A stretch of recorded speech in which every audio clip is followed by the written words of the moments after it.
Hello, I'm delighted to be here with David Savill. He is the author of They Are Trying to Break Your Heart, which came out in April, so it's only just come out. I really love this book, and you've been compared to so many big names: John le Carré, Graham Greene, William Boyd. I'm guessing that feels amazing. Could you just tell us a little bit about the book? Yeah, so the book is the story of it's the story of several people, but the main story involves a human rights researcher called Anya Teal, who is searching for a Bosnian war criminal who's presumed dead during the Bosnian War, but in fact turns up to be alive 10 years later. And the action takes place on the eve of the Boxing Day tsunami in 2004, so there's plenty in there. Probably too much. It also follows the story of a friend of the war criminal who's trying to discover what his friend may have done during the war, and the story of Anya's boyfriend and their relationship and breakup. Yeah, and there is a lot there, and I think that was one of the things that really impressed me about it. It just kind of moves between Europe and Thailand, and you seem to do this with no effort whatsoever. Julia Bell said, "This is the first book I've read that truly represents the political climate of the 21st century's first decade." And certainly it did feel like that to me. And I wondered, did you travel to all of these places that you've written about? I mean, how did you manage all of that? Yeah, I always need a germ of experience to get going. It doesn't need to be much. It can be a brief visit. In this case, I'd spent 2 summers in Bosnia at the end of the conflict there, one in 1996 and the other in 1997, so just as people were picking their lives back together. And I'd reported as a journalist on the tsunami in Thailand. Now there's enough for 2 novels there in some ways, and if I could go back and make 2 novels, maybe I would. But when I crashed all these events together, I found them so sort of thematically interesting and resonant that I persisted with it against better instinct, and also against lots of advice really. But I just kept going because I felt that I wanted my first novel to be something which I stood out, I suppose, and was unusual and notable. And singular, and to do that, to me it seemed like to put all these events together and to work them all out seemed to me like a very ambitious thing to do, and I wanted to be ambitious. It does. I think it is ambitious, but I think it feels like you've managed that really well, and in a way I wonder whether this idea of thinking about a novel as somewhere that can be something that can be international is actually more where we can possibly go now, as we live in a world where even if you don't go to a place, you can learn about it, read about it, see it, on screen at least, very easily, and we're so much more connected now. Well, I think there are a couple of things there. One's about form and one's about subject matter. But the novel, the clue is in the name, isn't it? I think it should be novel. I think it should be somewhere, and I think it still is somewhere where the most interesting storytelling is being done, because it's always been so flexible. A novel can be a place to think. It can be a place to entertain. It can be a place to work through philosophy. It can be almost entirely factual or almost entirely fictional. It can blur the boundaries of what is fiction and what is fact. It can play with history. It can do so much because the form is it's not tied even to word count really. I mean, you get very short novels, very very big novels. You get sagas. There's just so much you can do with it that I feel a novel something a novelist should ask themselves is why do I want to put this story into this form? If I'm going to write something which would be better as a screenplay or better as a poem, then go and do that. But if it's going to be a novel, then it needs to be something about it, I think, which is novel-ish. And we could talk about what that thing is for a long time. But then there's the subject matter, international stories. That comes from my own background as a current affairs journalist, where I was working on international programmes. But also, probably again, from those very early experiences of working in Bosnia and seeing the international community at work, and realising that the European government and the British government had projects there, and I was thrown into an organisation where there were Danish people and German people and Italian people and English people all working alongside each other at the end of the conflict. This kind of peacenik kind of charity groups, and we were working together in an environment where national identity and the nation state had just completely failed. And so I think I've always felt very strongly the lesson of that, and I've also felt very strongly that the veneer of our civilization, and our nation statehood that keeps our civilization together is very, very thin and can easily be broken if it's not guarded, or if it doesn't move on to become something else. So for me, that's always been, and I know internationalism isn't a subject matter for everyone, but for me, that's a very interesting place for the novel to go at the moment and to talk about. I think that's really interesting, partly because I think it connects back to other themes that there are in your book that aren't just to do with kind of thinking about a group of people as a wider nation, but also in a way those connections that we make just individually between different people, the kind of network of friends, that those formative relationships are really important in the novel. And I feel like somehow that connects up with these bigger issues, this idea of kind of having a knowledge of self, a clear, really honest vision of self is the only way to kind of move into a future. And all of the characters, wherever they're coming from, have to face that, I feel, in the book. Yes, yeah, it is. It is about that. You articulate it better than I can, better than I know myself, really. But I'm really glad that you picked up on that, and I hope other readers do pick up on that. I suppose one of the processes that I think novels change you when when you write them, you go in with perceptions that or feelings and instincts, and you go into a story, and then by the time you come out of the other end of writing that story, you can better articulate and better see yourself. So a novel changes the novelist, and I think one of the things I went into this novel trepidatious about was writing about a character from another culture, and how would I do that, and what was culturally different, about a Bosnian that I would have to understand in order to make it convincing, etc., etc. And one of the things I learned was that very little was culturally distinct about being Bosnian. When you took the whole individual and you looked at their whole life, and this is not just through the writing, but through doing the research and reconnecting with Bosnians that I knew. But the whole thing together, the whole process really taught me that, I just have to write this guy as if he's like me, with a few small but significant differences. Yes. We are human, and we all have the same base instincts and desires, and they may work themselves out according to slightly different social codes, but they still kind of work themselves out in the same way.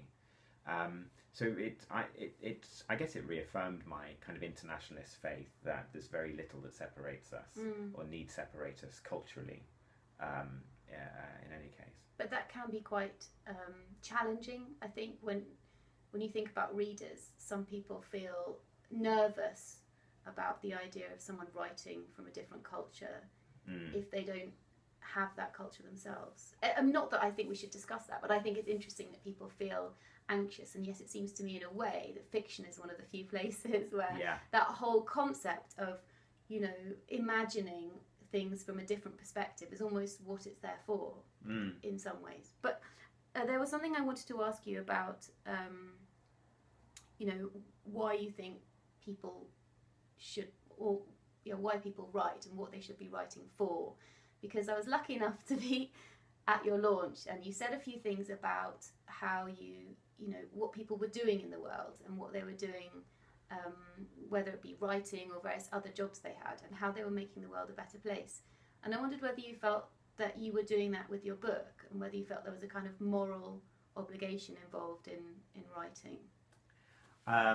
Well, yes. I think the book probably does very little to make the world a better place. It's too much to claim for any one book which has a very small audience and a very small. But certainly, people write for many different reasons, and I don't think there can be any diktat about that. but I can express my own personal reasons for writing, and I can communicate that to other writers because I teach, and perhaps turn them onto an idea of writing that they may not have thought about before, especially if they're young, students. And so I do talk a lot about the responsibility of writers and the duty of writers. I was giving a class just yesterday about creative non-fiction, and I asked people to witness an event from different angles. It had been filmed, and then to start writing about it from different perspectives. And with young students, my aim there was to give them permission, to make them feel like they could write about other people's experiences and not just their own experiences. And then actually, if they became good writers, if they were good at the craft, side of things, then they had a responsibility and a duty to voice stories that perhaps the protagonists themselves might not be able to voice, or might not want to take the time to voice. So I think the question then becomes, are you writing about something which, for your readership, is perhaps unknown and isn't going to be written down, by the people themselves involved? I think there is a question about, well, why would I read this book about a Bosnian character when I could read it from a Bosnian's point of view? And I think we'd give you the two different books from two different places. Would give you different perspectives. I think that's a genuine kind of criticism. But yes, I think that for me, there's no point in writing unless you are in some way trying to help your reader lead a more fulfilling, self-aware, or even just enjoyable life. And I do think that writers do have a responsibility towards that. Yeah. And you founded the MA here as well, didn't you? Was that because you wanted to teach with some of these ideas in mind, or was that because we're here in St Mary's University where David teaches? It presented me with an opportunity to do that. I can't say I'd thought it through, or I want to teach, and like most writers, I probably fell into teaching because I needed a job. But then I was really lucky to discover that actually this is something I really like doing on a day-to-day basis. I like being in the classroom with students. I like helping people work through their own issues of process and find their creativity. And before that, I'd been doing a job which I thought, also made a contribution to society in some way, which was current affairs documentary making. I was a part of teams that made documentaries, and I miss not being able to make that contribution, because when you go away and you write a book for say 7 years, which it took me to write this first book, you feel very disconnected from everybody, and from your immediate community, and you think this is an incredibly selfish act, because so much of writing does involve some kind of therapeutic kind of self-exploration before you come up with a piece of communication, something that actually talks to people.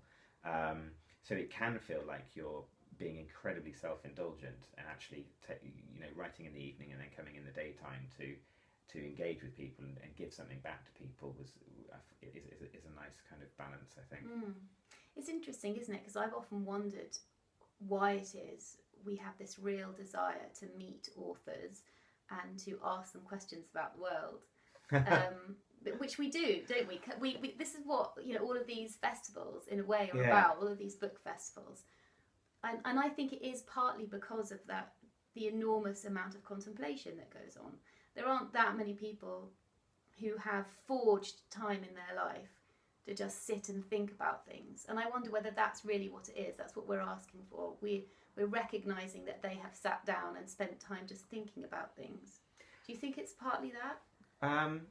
Well, honestly, I have no idea why people want to meet authors. I'm going to contradict you, because I'm not really. It sounds terrible. I don't go to festivals, and I don't seek out authors or want to talk to people. But having said that, because I want their books. I sometimes find it, exactly.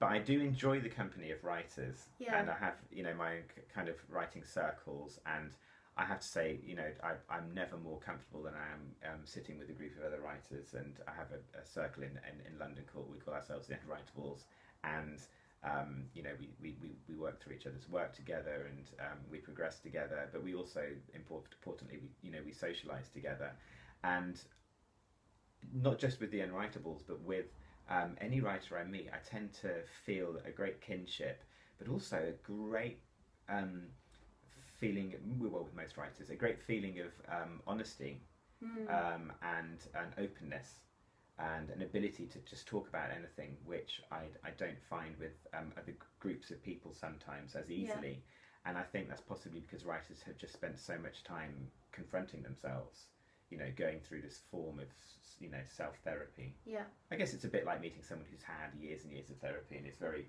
at one with themselves, and confident. And I find that with a lot of writers I meet, that's the experience I have. It's nice. I want to ask you about karate now.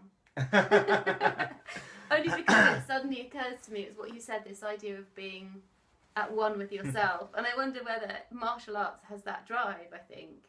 Well, and originally the book... We should explain it's in the book, yeah. Yeah, the book was going to be called something different, wasn't it? It was. It's going to be... I still like the title. It was going to be called Chuck Norris versus Bruce Lee. Yes. Because the two characters in the Bosnian characters in the book identify with either Chuck Norris or Bruce Lee as different kinds of fighter. Yes. And that was a journey for me, because I don't know anything about karate, or actually it's judo in the book, which is the main obsession of one of the characters.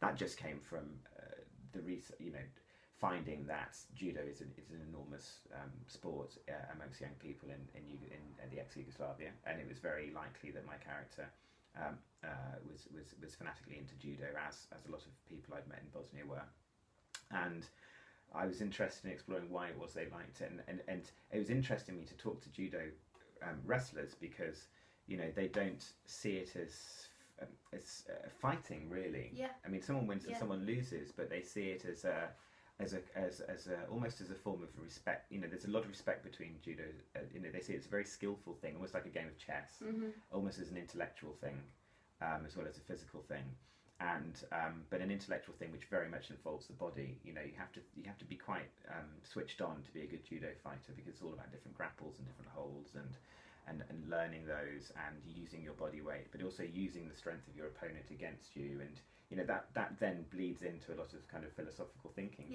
for a lot of martial artists, and they find a lot of pleasure and sanctuary in that sport. So it's just interesting to me that that had to speak to my themes, really. Yeah, and it did. Of course. And finally, so I'm conscious of time. I really want to ask what you're writing about now. Okay.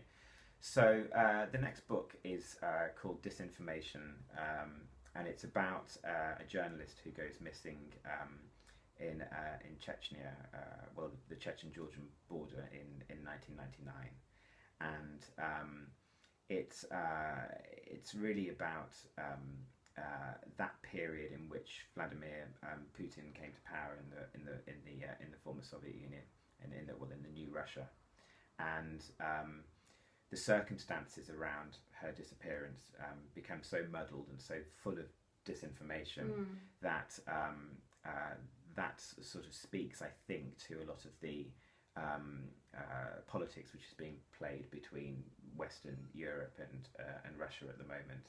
So I hope it kind of speaks to the present, as well as being something that's it's just almost sort of 15, 16 years ago now when it's set. But hopefully it's very current as well.